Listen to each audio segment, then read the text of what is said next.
Hey, Cleaning Nation, ever listen to the show and think, if I could just get this guy to help me out, I would save so much time and frustration? Or my life would be awesome if I could just get a few of these systems they're actually talking about actually implemented into my business? Well, if that's you, I've got some spectacular news. I am hosting our first ever live event. We are personally going to walk through the clean profit method with no more than 16 owners and cleaning companies in just 2.5 days.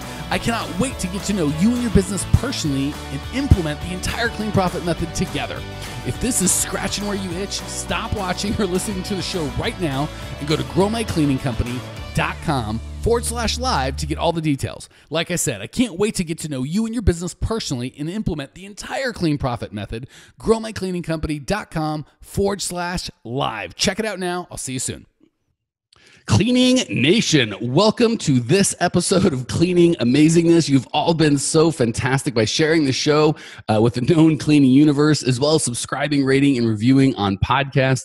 I always want to thank the people personally that are kind enough to leave us a review on iTunes. So if that's you, just give me a shout out in the Facebook group so I can personally thank you and maybe even send you a gift. If you want the latest and greatest on how to get the financial freedom, the time freedom that probably got you into the cleaning business, everything we've got over 3 years of content on exactly how and what to do and when to do it is at growmycleaningcompany.com. Check it out right now and make sure to give me a shout out in the Facebook group. Today, we are chatting with David Elam from the Joy of Clean. David has been serving the Dallas area for just over a year with mostly residential. If you want to reach out to David, you can get a hold of him at www.thejoyofcleandallas.com. David, welcome to the show. Thank you. Thank you for having me. I'm super excited. Yeah. So tell us a little bit about your background, man. Is this your full-time gig? Is it part-time? How'd you wander into the cleaning business? What's your story, friend? Yes. So it is currently part-time. We're hoping to transition to full-time within the next couple of months. But a quick background, my wife and I were missionaries in Mexico for about 15 months, mostly spanning 2015. Is that right? 2015. Yes. So the only reason we're not doing this in Spanish is because one of the people on the call is not cool and bilingual. Is that what I hear you saying? Basically. Dang it. I don't want to say which one because we don't want to shame that person, but now we know where we stand. So go right ahead, my friend. Me amigo. Yeah. So, but before that, I've been teaching guitar for about 15 years, and I had a lot of Spanish or Spanish guitar, English guitar. Well, English guitar mostly. Okay, mostly. Got it. Just want to be clear for everybody. Go ahead. Yeah. So, and I've been a professional musician and done a lot of different things, but I'd always kind of honestly struggled to grow my own studio. I had a lot of really good jobs that I sort of gave away when we went to Mexico. I mean, we kind of sold everything, and it was just like we thought, we were going to be gone for a longer, and we got back, and we were just like, we need to make money. And so my wife was. She was like, I'll clean houses. And a good friend of hers has been doing it for like 20 years and kind of coached her through some of the bidding and different things. And so she just advertised a little bit on Facebook and got, a decent amount of houses for what she could do by herself and was like, awesome. And so she kept doing that for about a year. But then we were like, I tried to do an internet teaching business last year, and that didn't go so well. And so we were really like, okay, like we've got to do something different, And so we kind of, we prayed about it. I mean, we're Christians, and my wife had this really weird dream. I know this sounds crazy. My wife had this weird dream, and she was like, I don't know what this means. And so we had a chat with my pastor one day, and basically we realized that God was telling us, like, focus on the cleaning business. Like that's really where your money is, And so we were like, awesome. So we got really excited, really pumped. And so that was in December, and now we're just like slowly growing, but we really want to, we're part of the Clean Profit Method now, and just, trying to get going with implementing everything and implementing the systems. But anyway, that's probably too long of an intro, but that's kind of how it happened. Awesome. No, I love the background story, and it is fun to see how we serve so many different people. And I want to encourage everyone listening.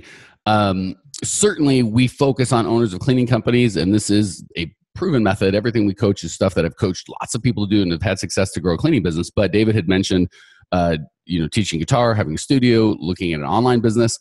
Most, if not all of these concepts will work in other businesses. So my goal is not just, I certainly want to help you all grow your cleaning companies, but to equip owners and entrepreneurs for life. So these things, my first business was a cleaning business. Since then I had a car dealership, a construction company, manufacturing company.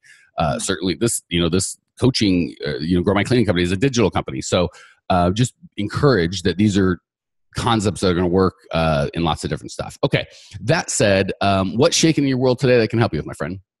Well, we kind of a burning question I've had lately is about our niche. And so I know that that's really important. It's definitely scary. I'm sure all the listeners kind of share that same fear. Like, if I niche down, is it really going to work?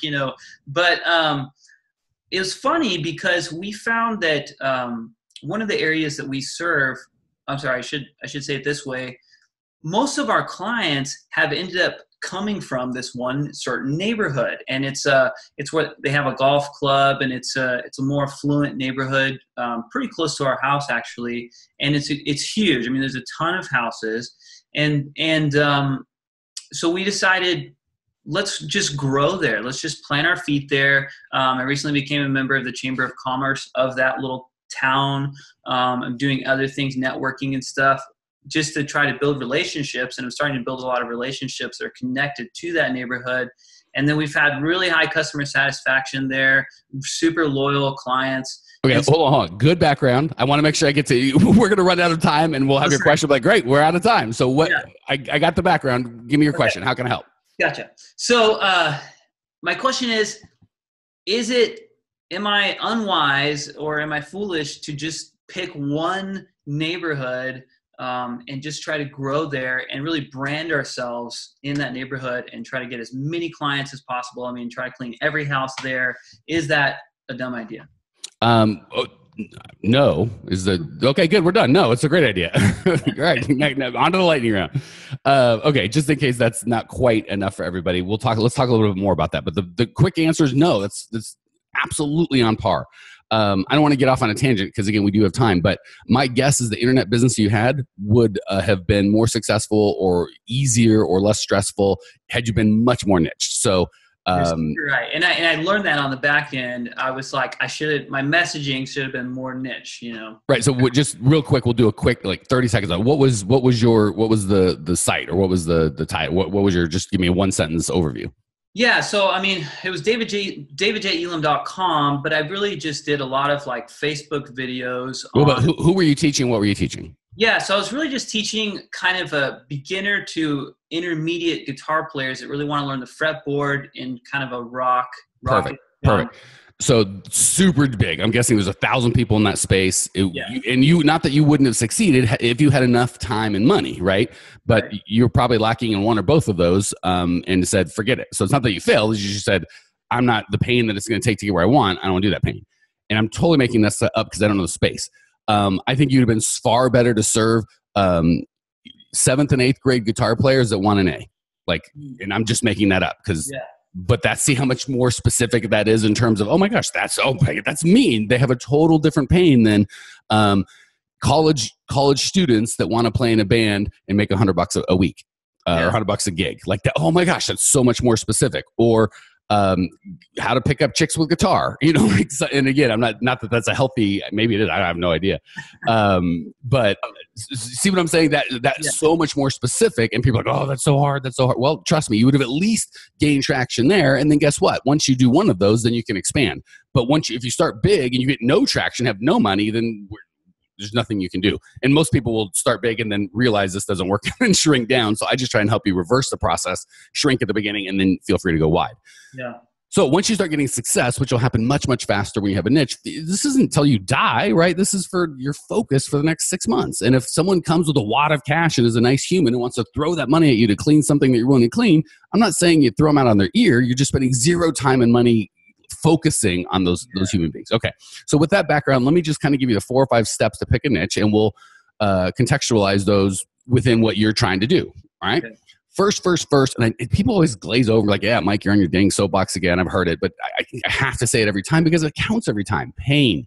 If your people have pain, it's a good niche. Well, that's not true.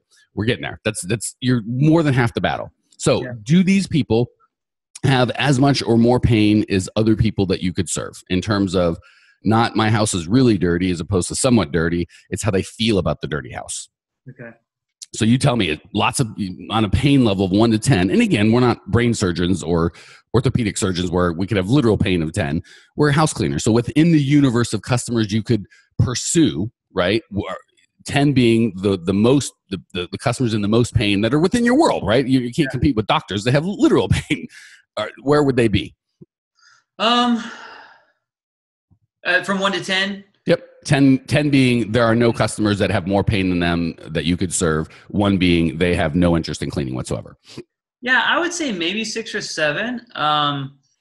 And I say that because when I walk into their houses, not all of them, some of them, yes, but not all of them have this like huge pain where we walk into the house. We walk into some houses and it's like super dirty and you can tell that there's kids everywhere. Right. Hold on. So perfect point. The condition of their house, almost not relevant because it could be perfect. And you're like, these people have no pain. You don't know. Maybe they just spent 17 hours cleaning because it's really important that if any stranger comes in their house, even the person they're going to pay to clean, they'll go nuts if their house isn't clean. So the pain is within their heart. There are some people that would be filthy. I remember when we were younger, my wife went to or my ex-wife, just so no one thinks my current wife has a situation. Her family was half a hoarder. Before we knew what hoarders were, they just had junk everywhere. She went and cleaned everything for them one week and got them out, made the whole house brand new. We're like, this is going to change their lives. Yeah. It was the same in a week, right? They had no pain. They wouldn't have paid a nickel to have it cleaned. So the condition of the house is not indicative, really the condition of their heart. And the pain is not, it's really dirty, it's somewhat dirty, it's how they feel. So if I'm a young urban professional male and I'm, trying to find a wife and dating, and if I feel like, if I bring them home to my gross house with Cheetos all over the place, they're going to be disgusted by me. That's a big pain, right? And again, my house could be clean because it's sparse, but I could still have a lot of pain. And you could see some dump that has like, you're thinking, oh my gosh, I would be in tremendous pain, but it's indicative they have no pain, right? They're living their life. They don't even know what a rat hole they're living in. So we'll move on, but I would weight at least half on pain. And if I don't have a 7, I'm not going to do it. And I'd ask them. So just say, hey, I'm thinking about focusing on you guys. Do you care?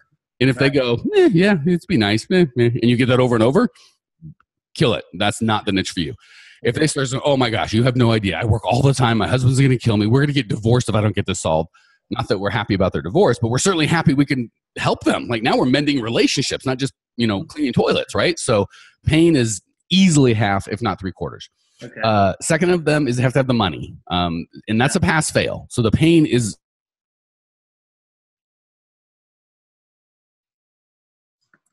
I lost your audio.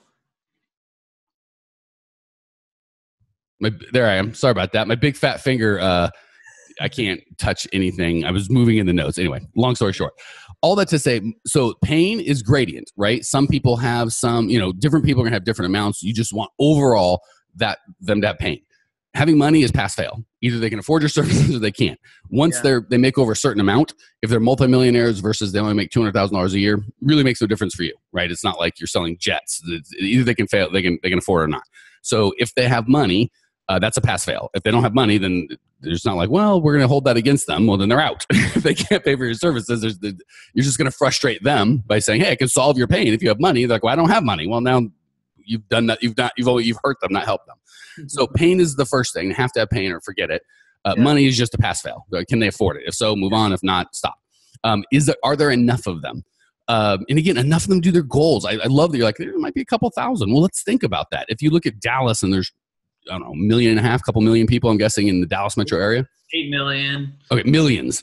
And you might say, well, I want to do $1 million business. Well, that's like 300 customers, 400 customers. So it's like, do you really need to market to all 8 million to get? It drives me nuts. People have like 17 customers. Like, I want to go to another city. I'm like, really? Because they're all out of people to clean. And so long story short, let's say this year you want to pick up 100 customers, $250 a month, $25,000 a year, a little $300,000 business. Great. Can you do that in this space? If the answer is yes, then it's a great niche. If the answer is no, it's like, can I get close? It's like, yeah, I can get close. Okay, then it might be a niche for 6 months as opposed to a year. So again, we don't need people. When I say, do you have enough of them? I'm talking more to commercial that they're like, I want to do daycare. I'm like, great. How many are there? 7. Well, okay, that's great. But even if you got all of them, which is very hard to do, not great. All right. Next, so those are the requirements. There's got to be enough of them. They have to have pay and they have to have money. Here's the bonus. You enjoy working. Bonus is you're able to speak. You enjoy working with them as human beings. Quite frankly, in the cleaning business, I'll just watch how this works for me, how you guys can see how I made the decision. Tremendous amount of pain, hardest working folks I know, lots of pain and not just pain to buy mansions and Ferraris, not that there's anything wrong with that, but I get more joy. You know, I got a 2013 Kia Sorento. I can afford more. This is what we drive. I don't really care too much about it. My dirty secrets. Every time I go to an event where I'm speaking or something, if it's local, I'm always like, oh man, they expect me to be in some sort of Mercedes and I feel like a jerk driving this. And I want to tell them like, I have money, I promise. This is important to me. So anyway, that's the insane person you're listening to. I gotcha. So anyway, I have no idea what I was even talking about. Oh, so pain you guys have. Check, and double check. Enough of them? Barely. You're a small, tiny market, but I love you enough. I'm like, we're going to make it fit and make it work. And the other thing is, again, I don't need the money particularly. So if we can't do as big, it's not the end of the world. And you don't particularly have money, right? A lot of them are broke. They're just starting. So honestly, not the best niche on paper. But for me, I know what I want to do and enjoy working with them. You guys are 10s. I just love the people that I work with. You guys are so cool. Doesn't feel like work at all. So you can kind of gradiate that where you want. For me, not that I'm allergic to money, but that's not my primary focus for what I do. So I can weight that real heavily. If you're like, hey, I got kids to feed and this is our primary residence, certainly you don't want to deal with bad people or evil people or people that you hate. But I'm probably going to weight that a lot less, right? I'm going to go more to, hey, they got to have money. They got to have pain. There's got to be enough of them. So enjoy working with them. You kind of pick depending on what your overall goals are. For me, that's like half of it, right? I could make so much more money if I went and help owners of car dealerships. I don't particularly like those people. So I'm with you. Sorry, you're stuck. You know, you could have got something better. And then 2 quick little mini bonuses after you solve all that. And then we got to hit the lightning round. If you're like them, if you've got community, like I used to own a cleaning company. It's not a requirement, but it sure the heck helps, right? So if you live in this community with them, that's helpful. If they're all dual income working professionals with 2.5 kids and pets, that's helpful. Not required, but it certainly doesn't hurt, right? Like if you've got a background in guitar, that would be a community you could help clean for, right? There are probably not enough of them. They probably don't have enough money so that they don't, that I wouldn't missionary, same thing, but I wouldn't pick them because they fail in the other categories. Yeah. And then last is you already know them. If there's an in, like, oh, I live here. I know a realtor who's got 20 of them. Those are bonus. A lot of people start with them. I know a guy who can get me into a bunch of them. So that's my niche, but they don't have any pain. They don't have any money. So they do it at the end. So these are bonuses. Once you've picked a good niche, these are extra little like, oh, great, even better. Not the way you start. Okay. We've got to hit the light you're on because I'm dying to get your feedback and we've got to move on. So 3 quick questions, 3 quick but amazing answers. Question number 1, what's the best piece of advice you've ever received personally or professionally? I think, well, I guess it's really personally and professionally. Do it scared. I know that sounds really just generic. Sounds smart to me. But yeah, that's one thing I really learned with my internet business. Even though it didn't go where I wanted it to, I absolutely made myself do all the things that I was scared to do. And it was amazing. It was such an amazing breakthrough for me personally. And it really literally changed my life. So face your fears. That's huge. I'm actually going to give you lightning round answer of the month. Dave and I were speaking yesterday and we kind of talked about this tangentially. I would literally say half my job, everyone's like, what do I do? How do I do it? And I love sharing that. But believe it or not, the guys and gals that succeed are the ones that do it scared. Like when I say do this, I'm like, that's scary. I don't want to do that. I'm like, I'm aware if it was easy and everyone would do it, we'd all be millionaires. But that's where the opportunity is. So from my end, being a coach of it as opposed to walking through it or just, from a different perspective, that's huge. The folks that do things they're afraid of succeed. The people that are unwilling to step out in faith. And I love that David said it didn't go where I wanted. That's, believe it or not, I still think that you got more value, and I don't know what it cost in terms of time and money that was not recuperated. Yeah. But I'm guessing you still got a positive return on your investment because you were able to do that. Like I still remember when I was in wrestling 2-a-days, right? Where we'd go do crazy stuff. And I still have that discipline from 20 years ago. And same with the Army, right? That's why boot camp isn't tea and crumpets, right? They kick the crap out of you because they know on the battlefield you're going to need that. So I think that's great. Do it scared is just fantastic. All right. Biggest mistake you've made in the cleaning business so far so we can all learn from one another.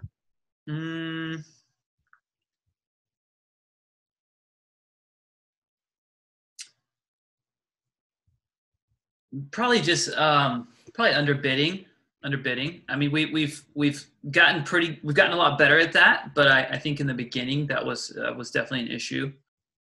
Common. And first step is knowing you have a problem. So good. I'm glad that you're there. All right. Last question. What's one idea, as simple as it needs to be, that Clean Nation can put in practice and even just get a small benefit to make their life or their business even a little better, but something easy to implement they can do right away as soon as the show's over? Ooh, that's a very good question. I don't know. I'm at a loss. I think one thing